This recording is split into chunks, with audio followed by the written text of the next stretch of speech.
on this week's episode of Damsels in the DMs. Dear Damsels, my boyfriend and I have been together for 2 years, and we are currently embarking on our first wedding season. I'm also now afraid that all my friends are getting married. I'll just decide to get married or push my boyfriend to propose because I'm bored with everything. How do I not give in to these pressures and stay the course? Should I find new friends who aren't in this place? Love always. I can't hear the bells. This message is intended as a reminder that we are not licensed professionals, not psychiatrists or psychologists.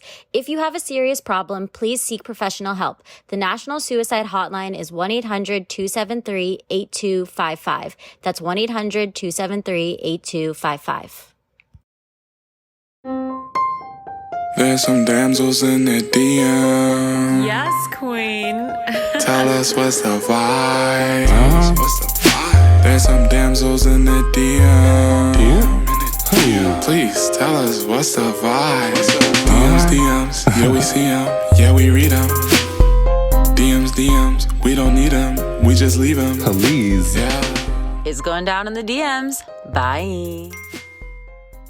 Hello, everyone, and welcome to another episode of Damsels in the DMs. I'm Lauren. I'm Ash. And I'm Alejandro. Oh my God, wait, time out. Before we begin, I really want to reflect on what was it? It was a recent episode that just came out this past Toolbox Monday. for Love. Yes. Oh my God. It was amazing. Both the questions you both were answering, or the questions you both had, and the insights that the guest was sharing. It was amazing. Yeah. Really amazing. She What was your so favorite part good. about that interview? Well, I love that she related to both single people and people who were in relationships I know. and had so much to offer for long distance. And also, she's been with this partner since she was a child to now, which is so crazy for people to grow together like that. Like that's very special to have that. Yeah, I agree. I agree completely. I mean, it did kind of make me think about, like, I don't know, wedding season with quotation marks that's now kind of underway. I feel like summer weddings are definitely a thing, as are fall. But have either of you ever felt behind in, like, getting married? Or, like, I don't know, is getting married even too far to, like, jump ahead? Or how do you answer that? I don't know. Well, yeah, I mean, that's valid considering like she was in this long relationship, then they started their long distance period. And then I think once they had gotten back together, like, physically together, they were always in their relationship. That was when they decided to get married. And I think that was maybe like something that we asked her about because I mean, I think in any long relationship, like there is that societal expectation at a certain point that you should get married. It's like you've been together long enough. Now it's time to move in. Now it's time to get married. And I think like what I'm realizing more and more at least in my position is that like at a certain point, you just feel it out. Like Yeah. if you had asked me like last year if I felt comfortable doing that, I would have been like, absolutely not. But I think that like you just kind of have to trust your intuition and trust your gut about like when is it starting to feel right to start taking these like little steps. And if you're somebody like me, a child of divorce, where like taking these steps can feel like a little bit daunting, there's no harm in taking it at your own pace. Like you don't have to go at somebody else's pace or like follow the expectation given of you. So at least for me, like I have definitely felt pressures. And I think what I'm learning more and more is like, you just have to wait it out and trust when you feel ready. Yeah, absolutely. I went to see family I was in Chicago at the beginning of the year.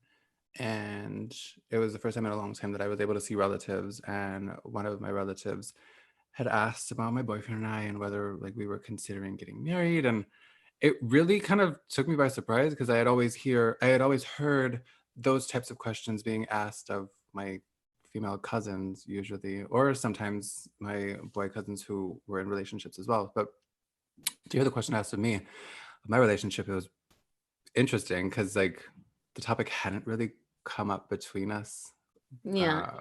anyways. So for me to like, I don't know, it was also fine too because like I felt no pressure to go either way. I Yeah. was also like, hey, like I appreciate the question, I appreciate the check-in, but that's still a conversation to have, I guess. But Well, What about you? Alejandro, as much as you feel comfortable talking about it, I know you talked a little bit about it on We Met at Acme. You know how much I admire how you chose to move in with your partner and then decide to go find your own space. Did you feel like when you made that decision, you got a lot of like weird looks, like weird feedback? Because there is like that expectation that when you move in, it's like a forever thing. And if you're not living together, then you're breaking up. But if you are living together, then you must get married right afterwards. Totally. I did feel like there was some weird energy. Actually, no, I can't say that I got weird energy from anybody because it was what felt right for me and for our relationship to like get back into each other, get back into familiarity with ourselves. And by removing myself and creating my safe space to create and to focus on the goals that I want to achieve and to, obviously like free up space for him to do the same for himself. Um, yeah, I can't really say that anyone phrased any questions or looks in a way that made me feel like I was doing something wrong, which I'm really thankful for. And I feel like that's a testament of true like open-mindedness and just like I love I guess friendship and respect for the process that I'm going through in my own relationship because I know that everyone's journey is different. And yeah, like I agree with you. The expectation is once you move in, things get super serious, and then it's like whatever comes next, a house or this and that. But When you were making that decision, were you always like, this is what I'm going to do for me, and therefore it's the right decision? Or did it cross your mind what other people would think? Because I definitely struggle, like when I'm making a decision, considering what everybody else is going to say. And that's something that like I'm really working on with myself. But I know for me that like in any decision, I'm always considering what the feedback is going to be. And I just admired so much how you did what you knew was right for you. I feel like I am a people pleaser Mhm. to a large extent, and that is something that I'm trying to work on. But yeah, I mean, that was definitely a concern, kind of. And like I said, it's like on one hand it was, but then on the other, I had to get out of that conversation with myself of constantly worrying, oh, well, if I do this, what kind of effect is that going to have on this person or that person? Because at the end of the day, it doesn't really matter what Yeah. other people think. It's something that I'm experiencing with someone else. It's a very personal experience. And that's something that he and I share. And it really ain't nobody else's business. It isn't, honestly, and people love to stick their noses in places that they don't belong because they don't have anything else going for them, or bad shit's happening with them. So they're like, let me focus on this person and make myself feel better about myself and my situation, which is so messed up. Right. And I've been realizing that more and more, like the older I get and still single, the prying eyes and the prying aunties, just wanting to know exactly what's happening. How does this affect this? And all this bullshit. But we do need to remember that at the end of the day, it's our own personal life. What we do, as long as we're not being horrible or mean or manipulative or malicious to anyone, it doesn't concern other people. Agreed. Who gives a fuck? And Ash, now that you're seeing somebody, have you felt like more people have been asking you, like, is this the one? Like, are you going to move in together? Like, you've just gotten your new place. Like, do you feel like now that you've gotten into something more serious, you feel the questions beginning? No, and also this relationship is very tricky because kind of reminds me of yours, Alejandro, how you've been moving at the speed of light and then pump the brakes and go backwards a little bit to get your space and your freedom. I don't want to speak too much into it because this is someone that I haven't been dating for too long. It's not something that I don't know where it's gonna go, and I don't want to put too much effort into it. I was very excited about it in the beginning, but now I'm starting to realize that what if this person isn't for me? We did go way too fast in the beginning, way too freaking fast. And that sometimes works for people. Sometimes it doesn't. For me, I don't know if it's working. And it's mostly on his end. Usually I would be the one that's like, I'm suffocated, like, please, like, don't, I need space. But this is coming from his end, and we're on this podcast. I'm just going to be open about what's happening with me, but he's the one who's like, whoa, I need to pump the brakes because we're going too fast. And usually I go really fast with all the girls that I date and I end up crashing and burning. So I want to take my time. I was going to say that like came out because he was the one that was like kind of pushing the brake. Yeah. Like He was speed, the one that speed, was speed, going speed, speed. Yeah. runaway train, full speed ahead, and then realize that, oh shit, like what if something bad happens, or like we're going too fast and this is someone that I really like and I want to take my time with her. Da, da, da, da. For me, I just wish we had that conversation right up front, because I'm someone who gets very spooked out by people who want to spend so much time with me. But this one, I was like, okay, like I think this is like, I can see this working. Like I can hang out with this person. I'm gonna figure out a way to not get suffocated or whatever. And I did. And then once I got comfortable with it, he was like, whoa, we got to pump the brakes. And I'm like, all right, dude. Like, ain't that how it always be? I am going to say I'm still single, guys. I've been single. I'm still single. That conversation was just a reminder that men ain't shit, and that I'm going to still keep dating around. Except you, Alejandro. We love you. Thank you. No, except you. Oh my God. Except for you and my brother and my dad. Always for the girlies and the gays. Exactly. My dad and my brother too. Girlies and the gays. I'm just kidding. It honestly was a wake-up call for me, that men just are trash in general. Not you, Alejandro, not the girls and the gays. But just to take my time with things, and it's fine if I've been single for God knows how long. It's fine if I've been meeting men who just ain't shit. Like, take my time, get to know someone, because this was kind of a burn. Like, I really got burnt with this one, because I was like, fuck yeah, like this is my guy. Like, oh my God, like I think I'm gonna be in a relationship finally. I'm gonna have a boyfriend. But no, I got burnt in the end from that. Like, I didn't take my time. I didn't protect myself. I didn't take my time. I should have asked the right questions. I can't control how other people are feeling. I can't control how they react to things and what they do with their own time and who they are and whatever. I can control myself, and I can control the pace that I'm moving, and that I can get comfortable with someone, and setting myself up that I don't burn myself, and that I'm still protecting myself, but in a safe space. I love what you're saying, because it reminds me of The Untethered Soul. I'm reading it right now. And I love it so much. Obsessed. Wait, I need a book. Should I read this? Yes, please. Oh my Yes. God. I'm like 2 pages away from finishing mine, so I need more. Yes, amazing. Michael Singer, Untethered Soul. Is it self-help? Self-help.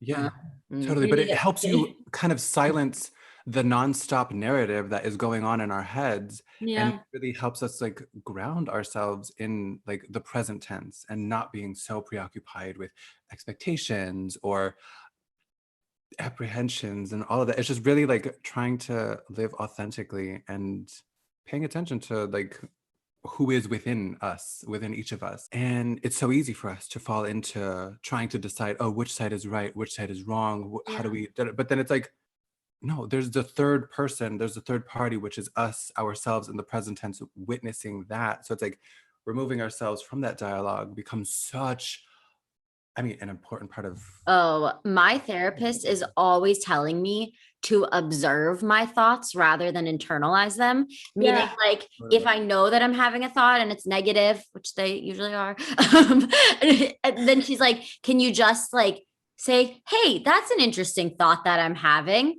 Is this a useful thought? Is this going to be something that helps me? And if it's not, she's like, then cut it out. Like, stop it. You don't need to, like, every thought you have doesn't necessarily need to be indicative of how you are and how you're feeling. It's just a thought. Like, just take it at that. Totally. I mean, I feel like it's easier said than done. Oh. I know for me, at least, it's something that I'm working on daily, but how is it for both of you?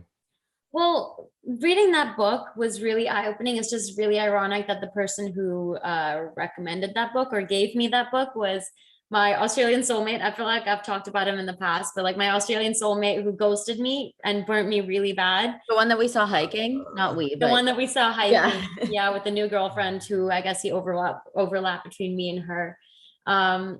He was very spiritual and very into meditation and very into this stuff. And I'm like, you're kind of contradicting yourself. Like, yeah, but I'm glad that he did give me stuff out of that relationship. Like, he gave me, this book, which is freaking amazing. And I feel like for me, it's like, it's really hard to apply the practices that Michael Singer says, because I feel like too robotic, but then it also works. And it's just like taking your thoughts and putting them out here. You are not your thought. How to like turn off that constant incessant chatter that your mind is putting yourself through, and learn to my separate therapist that. is reading this book, clearly. I think they probably are, because it also is like a universal thing. Michael Singer is not the one who invented it, and people are gonna keep practicing this before and after him. But yeah, going back to this person that I'm seeing currently, it kind of does suck because I did tell everyone about him. I don't usually tell people about my relationships. I'm very private, unless if it's a handful of people, like, hey, yeah, I am dating someone, but don't go telling my brother and my cousins and just all of my friends. But I kind of blame him for that. I kind of feel like he put you in a position where you felt like comfortable telling everybody that. Like I took it away. I don't want to say he led you on, but like he was. I don't think that you are inherently the type of person who like gets overly excited about things in the beginning. Like you are always a little bit more like trepidatious about it. I love to protect myself in the beginning, and this person made me feel like I didn't need to, that I can let my guard down and that I'm safe and secure. And when he came over to have a conversation, I thought the conversation was going to go one way, but it went that way. And so I was very blindsided, and now I'm taking my time with him and going out. I'm gonna go on dates. I had a really great talk with my therapist right before this recording, and she did say some things that I want to remember, like don't fuck with me unless you have something to offer. Okay. Yes. She said that. My therapist said that. Wow. Don't fuck with me unless you have something to offer. All right, guys, before we continue with the show, I wanted to talk a little bit about Noom. Noom uses the latest in behavioral science to empower people to take control of their health for good through a combination of psychology, technology, and human coaching on their platform to help millions of users meet their personal health and wellness goals. A lot of people face pressures to change themselves to fit other people's expectations, and the more freeing solution is to find things that work for you. Noom understands that everyone's weight loss is unique, and what works for someone else doesn't mean it'll work for you. That's why Noom's approach adapts to your lifestyle. It's flexible and focuses on progress, not perfection, allowing you to work towards goals at a pace that's comfortable for you. Noom Weight makes it easy to start your weight loss journey and stay on track with personalized lessons to help you gain confidence and practical knowledge, one-on-one coaching, and a cognitive behavioral approach that teaches you how to be mindful of your habits. So start building better habits for healthier long-term results. Sign up for your trial at noom.com/believe. Again, that's Noom, NOOM.com/believe, BLEAV. Yeah, well, I mean, that's just really frustrating, but I know you're strong and I know you'll get through this. And something that I've always really admired about you is how you never have let like pressure from your parents, pressure from your brother being married affect where you are in life. And I've always learned from that because like I definitely feel that there are goals in life and we all have our personal goals that we want to hit. Yeah. I've talked about this before. I'll talk about it again. Like I've never been somebody who's super marriage oriented. Like that's never been like like it's something I want in life, but it's not like a huge goal for me. Like, oh, if I hit this, then I've made it.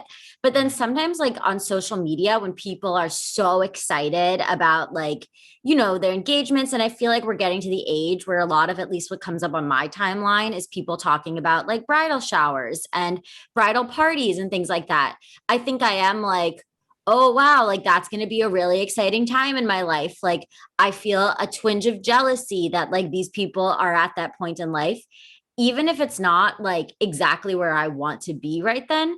I think it is just like this natural competitive feeling. And like it is the way that we've been evolved as women that like when you've gotten married, you have made it. Yeah. I like that you're being honest about that, how you feel when it does show up. But I also like that you're not jumping into something because you're not ready for it. Yeah. And I also feel like what you were describing in terms of what may be like a common response to news of someone getting married and then feeling like that consequential jealousy is almost like part conditioning, as you were already referencing, but then it's also going back to the untethered soul. It's like those conversations that keep like playing in our heads of like, oh, well, because this person's getting married, I need to be XYZ. And it's like that we had discussed it before in a previous host episode about like the crabs in the bucket sort of syndrome, where like you see someone succeeding, you automatically want to like not necessarily tear them down, but like that could be the end result of whatever sort of remark or interaction that could lead from that. But yeah, I really, in response to feeling FOMO about not being at a particular place in comparison to others, it's like, what is that? The comparison is the joy.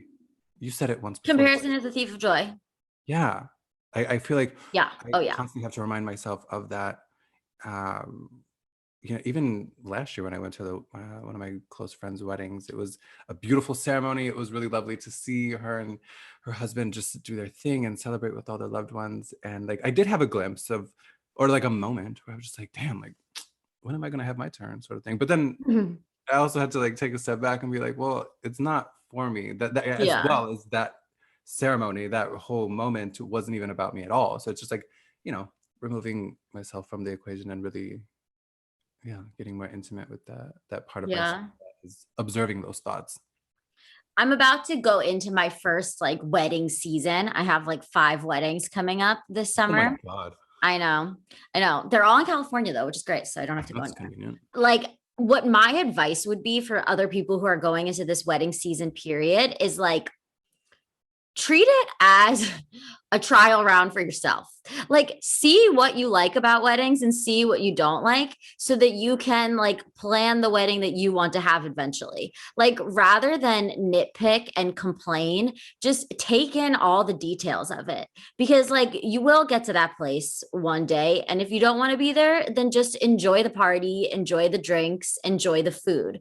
My therapist talks about like sensory experiences, like what are we seeing, what are we touching, like what can we feel, what can we smell. So like I always like to think like if something is making me anxious, if I feel a twinge of jealousy, like can I notice the breeze in the trees? Can I notice the way the sunlight is hitting the bride's veil? Can I notice like the sweet tinge of lemon in this drink that I'm drinking? Like what are the things that I can be grateful for that are right in front of me that I can be celebrating that will take me away from the negative feelings I'm feeling? Oh my God, a huge fan of gratitude. I love that. I also, on my gratitude list, I try to think about 10 different things every day as much as possible instead of writing like the same things. Cause obviously, like Brian, Ernie, my family, they're always going to be there. And I think that like writing different things allows you to appreciate the little things. And I think that like we know that we're grateful for our family, we know that we're grateful for our lives, for our health, for our safety, but like thinking about the little things can bring you a little bit of joy every day. Like a great smelling candle. Sometimes I think about a warm breeze. I feel grateful for that. I love watching Ernie when he goes outside because sometimes he like really stops and smells flowers. And how often do you really stop and smell flowers? And I know that's so cliche, but like just having those little moments where you feel gratitude. I stopped to take a picture in New York the other day because there are these beautiful trees and a cab was going right by and it was behind a beautiful church. And I was just feeling grateful for those little images that the world gives us to remind us that like life is beautiful. I think just as you were saying, Osh, trying to remember the bigger picture and taking in all of those small little details helps us to center ourselves and avoid anxiety as much as possible. Very amazing that we can have those moments to ourselves of celebrating the beauty that's around us and what beauty to be thankful for. My goodness. Yeah. Well, should we get into today's letter? Let's get into it. I feel like we dropped a lot of tea in today's episode. So you all are really getting quite the episode today. Ooh. Yeah. Anyway, I'll read it. Dear Damsels, my boyfriend and I have been together for 2 years, and we are currently embarking on our first wedding season. It seems like all of our friends have decided to get married, but we are totally not at that place in life, both financially and together. We haven't even lived together yet. But I can't help but feel jealous of my friends who are in this position and feel like they're beating me. I feel like I've done everything in my life that I had on my goals board, and that's the natural next step. And even though I'm not there yet in my life or relationship, I'm also now afraid that all my friends are getting married. I'll just decide to get married or push my boyfriend to propose because I'm bored with everything.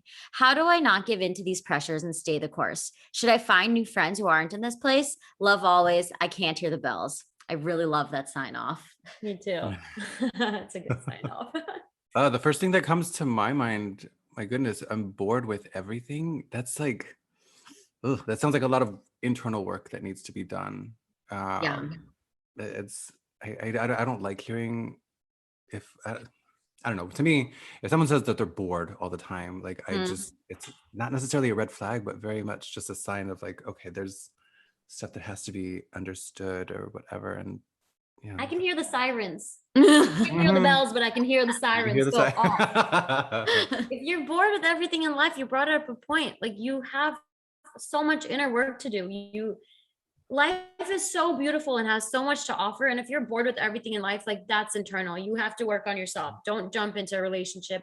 Don't jump into a marriage just because you're bored with everything else and everybody else is getting married. That is the worst reason to jump into something so big and so almost permanent that for just because you're bored. Hey, will you marry me? Yeah, sure. I'm bored. I got nothing else to do. Fuck it. Why not?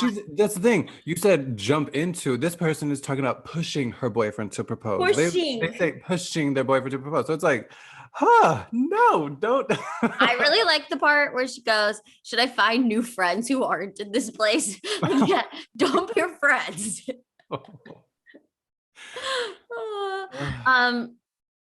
I mean, what I will say about this letter is that we talked a lot about in this episode about feeling like people are beating us or the competitive nature that life can sometimes have. But anything that you do because you feel like you're under pressure is not going to be a great outcome. Like, can you imagine these wedding vows? Like, dearly beloved, we gather today because I was bored and because this felt like the natural next step, and all our friends are married, so it just kind of seemed like the right time, so here we go. Like, that just sounds like bad makings to me. I think that you need to be comfortable being yourself. Maybe you're somebody who's been a follower in life, so if you know you're not ready and your relationship isn't ready, like, look around you and find passion for something else. Like, I think you need to find a hobby. I think you need to do something that's not comparing yourself to your friends. And if that means making other friends, like, that's a phenomenal thing to come out of that. But I think you need to be doing something else that isn't just like sitting around and worrying that you're not at the same place as your friends are. Also, don't be afraid to update the goals board. I mean, this person says, I feel like I've done everything in my life that I had on my goals board. It's like, okay, refresh it, start over, make a new one. Yeah. New chapter, new something. Like, it's okay to make those changes. And like thinking about, that's the natural next step to get married. Like, okay, maybe to some people, but it doesn't have to be your truth. I mean, especially if you know you're not ready. I mean, you really just said that you know you're not ready. Then you're going to be like going through this whole marriage thing and you're not going to be happy. You're going to be knowing that you're not ready. Yeah. You're both just going to be miserable. Why would you want that? Well, you just want to waste money, get married, waste more money, get a divorce. You don't want people to come to your wedding just because you're bored and wanted to get married. I'm telling you that. People want to come to your wedding because they support your love and they want to be there for the union of great love, not because someone was bored. Also, not a great excuse to get married. I'm going off. I'm sorry. I'm going off. Just be prepared when you off today. You might get, good cop, bad cop. You might just get straight up like evil cop. Perfect. I have a question though. There's a sentence in here that says we haven't even lived here or lived together yet. I'm wondering, do we think it's necessary, or like, is living together a necessary precursor for getting married? I don't think so. I think when you're engaged, yes, maybe live together for a little bit just to know how this person is, but you're already sleeping over. And I feel like you're spending so much time. Okay, moving in with someone is a lot different than just having sleepovers. I know that. But before you decide to commit your whole life to someone, maybe once you're like engaged, that would be a good time to live together, or even just when you know it's serious enough that you want to get married, move in together. It's feels like the next step anyway. I'm going to create some controversy and say that it is necessary. At least for me, it's necessary. And I'm sure people have had beautiful, successful marriages without having lived together. But I need to know what this person is going to look like, because let me tell you, I have had many a friend who I really liked going to brunch, going out with, hanging out with. But then when I lived with them, it was not the experience that like just being their friend was. And like having sleepovers, they're still coming over to like your place and being in your space, but it's not like permanent. They're not the ones taking out the trash. They're not the ones like walking your dog or doing the dishes. Like for me, I would want to know what that person is like to live with. I really like a clean space. I have like certain expectations if like we're sharing a space, like what we each should be doing. So I would just feel like you're missing a crucial piece of information in your puzzle to know if you really want to be with that person yet. But I really like a fully thought out decision, where I've seen like as many pieces that I could possibly see before I'm making that decision. So maybe that's just a me thing, but I'm going to vote it's necessary. Geez, you'd probably be really good, a really good partner for shopping for appliances. I feel like Yeah.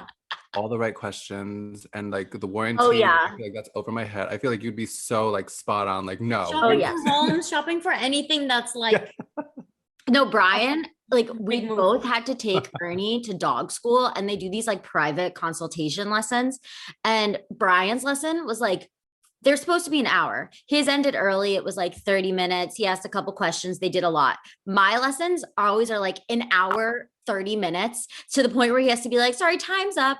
And then I'm like, I'm so sorry. I know I asked more questions than Brian. And he's like, no, I like an active participant in the lesson because like I want to know every detail. Brian, like his new life goal or yearly goal is asking deeper questions of people because like he'll give me a piece of information and then I have 30 follow-up questions, but he didn't ask any of the 30 follow-up questions. He only knows that one piece of information that he gave. So he has no answers. So I'm like, okay, Brian, you want to ask the deeper questions? They ain't deeper questions. All you're asking is the follow-up questions that you never asked. You got to provide him with a little syllabus of questions to ask every time. Yeah. That's sweet though. That's really sweet. But anyway, everybody, it was so beautiful diving into all of these topics. I hope that this week's episode was useful to you.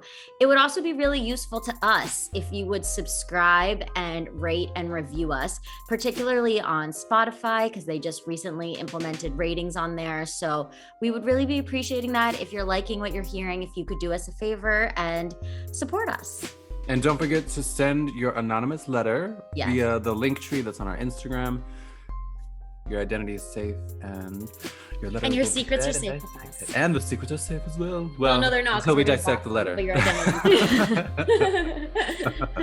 We're not just going to read them for our own pleasure and then not spill them. No, Yeah. All right, everybody. Well, thank you so much for tuning in to another episode of Damsels in the DMs. Until next time. It's going down in the DMs. Bye. DMs, we don't need them, we just leave them. Please. Yeah. It's going down in the DMs. Bye.